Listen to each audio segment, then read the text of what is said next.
말씀 열왕기상 8장 62절에서 66절까지입니다. 열왕기상 8장 62절에서 66절 우리 같이 함께 읽겠습니다. 이에 왕과 및 왕과 함께한 이스라엘이 다 여호와 앞에 희생 제물을 드리니라. 솔로몬이 화목제의 희생 제물을 드렸으니 곧 여호와께 드린 소가 22,000마리요 양이 12만 마리라.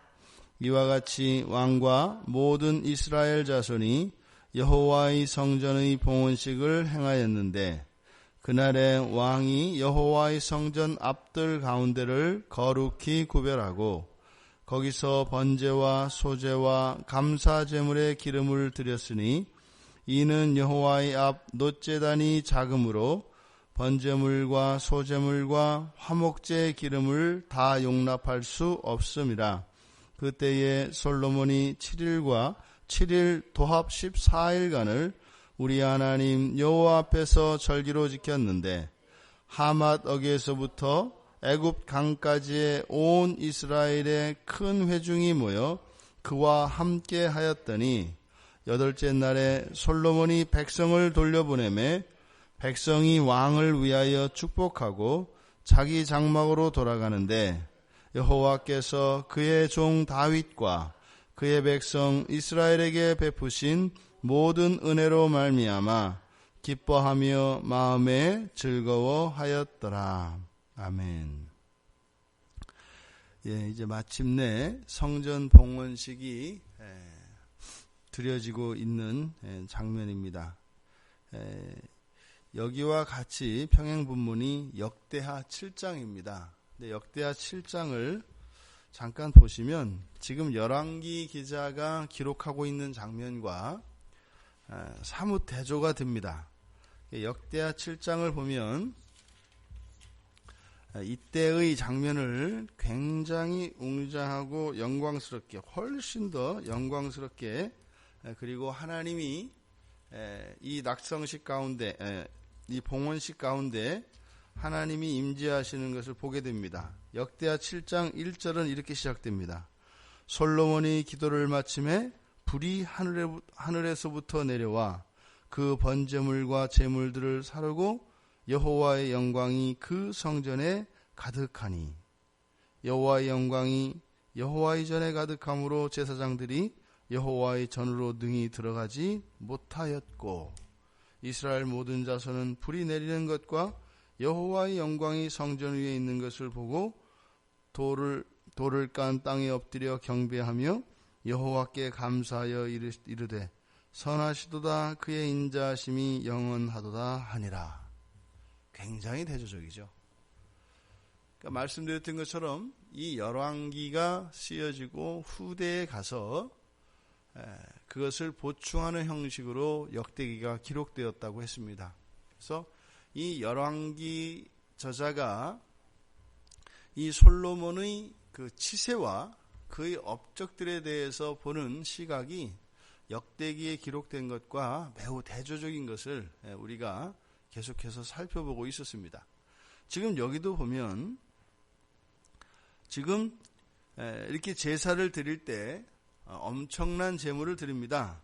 그런데 이 엄청난 제물들, 이 제물의 양이 많은 것은 실제로 온 이스라엘 백성들이 함께 하였기 때문입니다. 그래서 이 화목제물로 드려지는 것은 이스라엘 모든 백성들이 그 희생제물을 드리는 일에 참여하였기 때문에 지금 이 제물의 양으로 보면 소가 22,000마리고 양이 12만 마리입니다. 어마어마한 양이죠. 그런데 이것은 실제로 이때 성전이 봉헌되어지면서 하나님께 드렸던 이 제물들은 이스라엘 백성들이 거기에 참여하고 있는 겁니다. 그러니까 많은 이스라엘 백성들이 소와 양을 제물로 가져온 겁니다. 그러니까 실제로는 그렇게 엄청나게 많은 수다. 제물로서는 굉장히 많은 수이면 틀림없습니다만 이 봉헌식에 참여한 이스라엘 백성들이 전국에서 몰려왔기 때문에 이스라엘 백성들의 수를 비교했을 때 이것은 충분히 가능한 숫자다. 그리고 이것이 하나님께 제물로 드려지려면 전부 이걸 잡아야 되지 않습니까? 그런데 이 열왕기에 보면, 그러니까 역대기에서는 모든 백성들이 직접 참여하여서 본인들이 가져온 제물을 잡습니다. 그러니까 제물을 잡는 일은 레위기 1장과 3장을 보면 제사장이 할 때도 있고 또 백성들이 자신들이 가져온 제물을 직접 잡기도 합니다. 그러니까 이때 이 화목제를 드릴 때 이때는 모든 백성들이 참여했던 것으로 보여집니다. 그런데 제사장들이 하지 않으면 안 되는 일이 있죠. 그것은 단에 피를 뿌리는 일입니다. 근데 그것은 역대기에서 분명히 보면 제사장들이 참여해서, 그리고 온 백성들이 제물을 가져와서 백성들이 제물을 잡고 다 함께 하나님께 제물로 드린 것으로 나타납니다. 근데 여기는 철저하게 열왕기 기자는 모든 것을 솔로몬이 한 것으로 기록을 합니다. 왕으로서 이스라엘을 대표합니다. 하지만 이 제물을 드리고 제사를 드리고 하나님께 제물을 드리는 일에 있어서는 반드시 제사장이 필요합니다. 우리가 지난번에 그 사경회 때 그리스도에 대해서, 그 메시아에 대해서 살펴보았습니다만, 구약에서 그리스도는 왕과 제사장과 선지자 3중직으로 나뉘어 있다고 그랬습니다. 그래서 실제적인 통치권을 행사하는 것이 왕이었기 때문에 왕이 중심이었습니다만, 결코 대제사장과 선지자를 왕이 마음대로 그들의 역할을 대신할 수 있는 것은 아니었습니다. 사울이 하나님께 진노를 당했던 것이 바로 그 일이었죠. 지금 열왕기 기자는 의도적으로 솔로몬이 모든 것을 다 주재하고 모든 것을 다 준비하고 모든 것을 다 한 것으로 나타냅니다. 그런데 맨 끝에 가보면 66절에 이제 솔로몬이 백성들을 돌려보내매 백성이 왕을 위하여 축복하고, 그리고 돌아가는데 그들이 뭐라고 해요? 여호와께서 그의 종 다윗과 그의 백성 이스라엘에게 베푸신 모든 은혜로 말미암아 기뻐하며 마음에 즐거워하였더라. 솔로몬이 아니라 솔로몬의 아버지 다윗을 거론합니다. 학자들은 이 부분을 놓고 이 성전을 맨 처음 건축하기로 마음먹은 것이 다윗이고, 또 그 다윗에게 직접 성전을 짓도록 명령하신 것이 여호와 하나님이셨기 때문에 바로 다윗의 이름을 높였다, 이렇게 이야기를 합니다. 그런데 왜 이스라엘 백성들이 솔로몬의 이름을 거론하지 않고 다윗만 그렇게 하였을까? 여러분, 우리가 균형 잡힌 시각을 잃어서는 안 됩니다. 지금 7년, 13년, 20여 년간 이들은 지금 어떻게 했어요? 성전을 지었고요. 그 성전을 짓고 왕궁을 짓기 위해서 엄청난 세금을 냈습니다.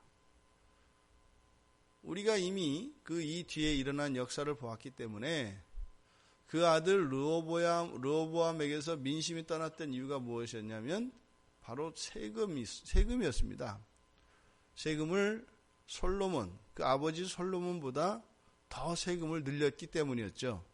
그런데 그때까지 이미 이스라엘 백성들은 이 과중한 세금으로 인하여서 엄청나게 시달린 삶을 살았다는 것을 우리가 살펴보았습니다. 이 솔로몬 치세에 대표적으로 이 국민들이 느끼는 것은 무엇이었냐면 엄청난 세금과 엄청난 노역이었습니다.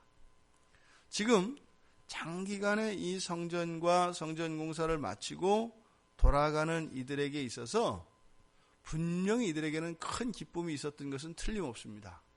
그리고 하나님께 감사하고 그 하나님의 영광이 이들 가운데 나타났던 것 틀림없습니다.